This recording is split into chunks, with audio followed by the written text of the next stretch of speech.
Dear student, welcome to the universal. आज हम लोग एक नया चैप्टर पढ़ने जा रहे हैं जिसको समांतर श्रेणी बोलते हैं या अर्थमेटिक प्रोग्रेशन बोलते हैं। मैं आप सभी स्टूडेंट से अनुरोध करता हूं कि आप प्लीज़ इसको पूरी तरह से देखिएगा, पूरा वीडियो देखिएगा। अगर समझ में नहीं आएगा तो आप दोबारा मेरा वीडियो नहीं देखिएगा, ठीक है। मैं ये चैप्टर पढ़ाने के लिए इसका जो है पहले थ्योरी पार्ट पढ़ा रहा हूँ आपको, और ये मैं एग्जांपल लूँगा बुक से ताकि आपको अच्छे से समझ में आए।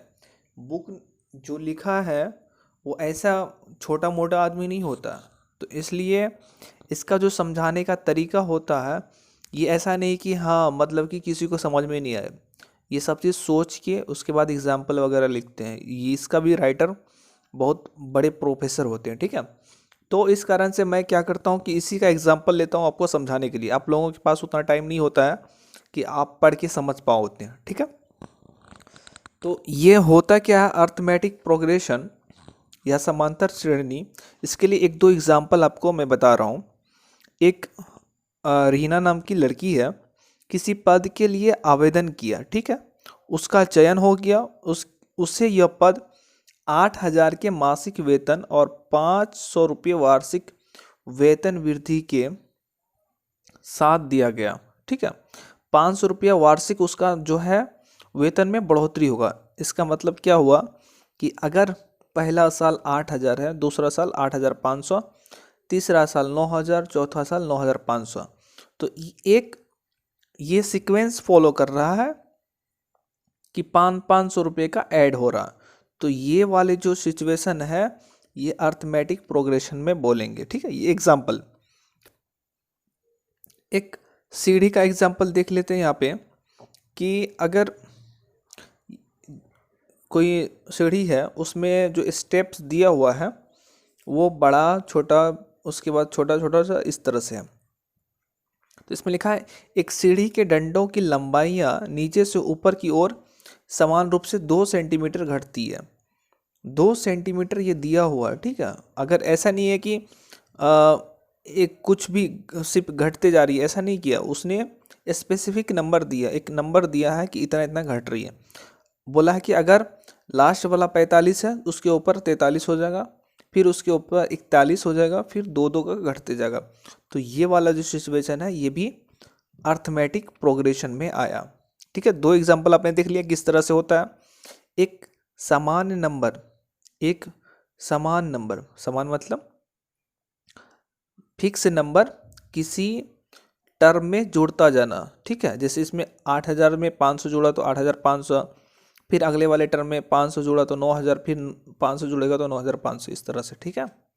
अब नेक्स्ट देखते हैं, इसका कुछ टर्म होता है, ठीक है। इसमें जो आपको पढ़ने को मिलेगा, ये इसको पढ़ने की कोई ज़रूरत नहीं है, सिर्फ आपको समझ में। अब यहाँ देखिए इसका डेफिनेशन दिया हुआ है।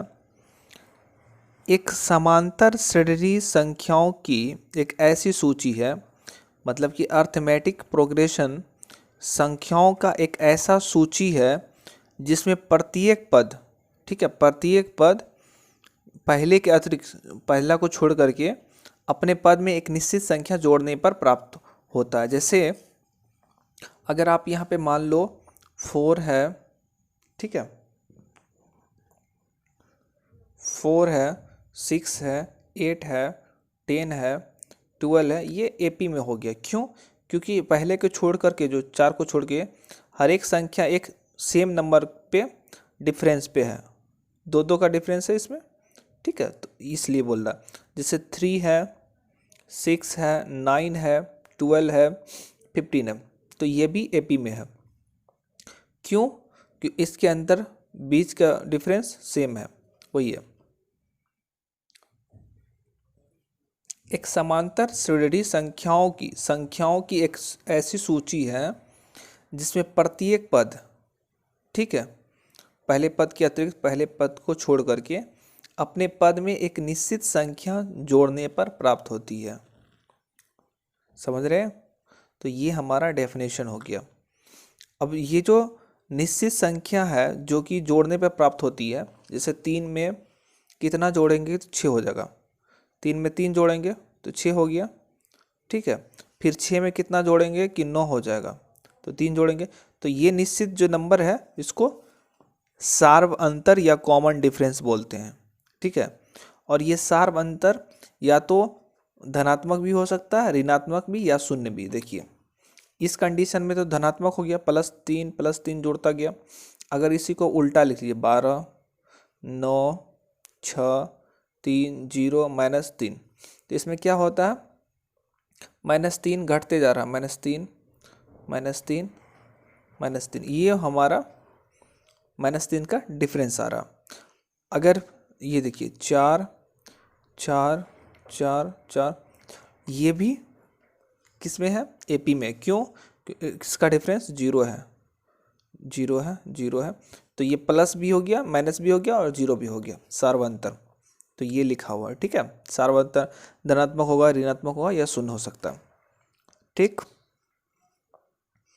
अब इसका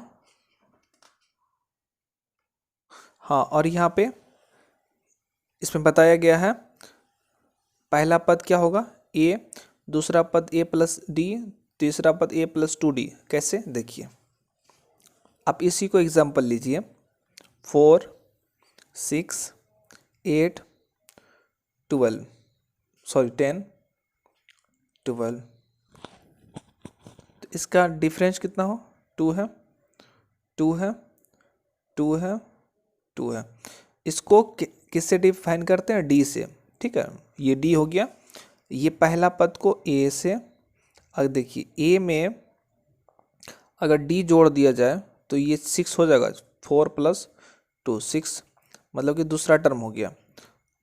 इसी तरह से ए में 2d जोड़ेंगे तो 4 है ए, 2 × 2 8, ये तीसरा टर्म हो जाएगा, ठीक है। तो इसलिए इसको a + d, a + 2d, a + 3d इस तरह से लिखते हैं, ठीक है। तो उसी को स्टैंड दूसरे फॉर्म में लिखा है। इसे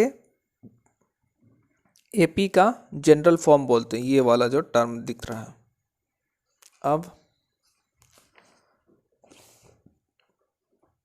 सिर्फ मेन मुद्दा पढ़ रहे हैं हम लोग, ताकि इसको अच्छे से समझ में आ जाए, ज़्यादा पढ़ने की ज़रूरत नहीं है।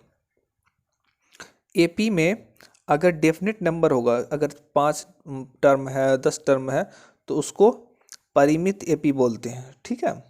अगर उसमें कोई लिमिटेशन नहीं हो, जैसे 4 6 8 10 12, ये तो ये इनडेफिनेट हो गया। डेफिनेट में क्या हो जाएगा, 4 6 8 10 12, ये हो गया डेफिनेट, ये हो गया इनडेफिनेट। इसको परिमित बोलेंगे, इसको अपरिमित बोलेंगे, ठीक है। अपरिमित एपी वही लिखा हुआ। और इसमें कुछ नहीं है, सिर्फ इसके बाद एग्जाम्पल है और आपका प्रश्नावली स्टार्ट है। तो मेरे प्यारे स्टूडेंट, आप सभी को कैसा लगा वीडियो। मैंने शॉर्टकट में आपको बता दिया जितना कि आपके लिए इम्पोर्टेंस रखता है। ज़्यादा टाइम वेस्ट नहीं करना, इतना ही समझना है, और इतना समझने के बाद आपको पूरी चैप्टर जो है अच्छे से बन जाएगा। तो प्यारे स्टूडेंट, आप सभी को कैसा लगा वीडियो प्लीज़ कमेंट बॉक्स में लिखिए, और अच्छा लगा तो लाइक कीजिए, शेयर कीजिए, सब्सक्राइब कीजिए, और अपने दोस्तों को भी शेयर कीजिए। मेरा एक टेलीग्राम चैनल है जिस पे मैं सिर्फ ये वीडियो का नोटिफिकेशन देता हूँ, और अगर आपको कोई भी जानकारी चाहिए तो मैं उस पर प्रोवाइड करता हूँ, तो वो आप उससे भी जुड़ सकते हैं। मैं उसका लिंक नीचे डिस्क्रिप्शन में दे दूँगा। Thank you very much.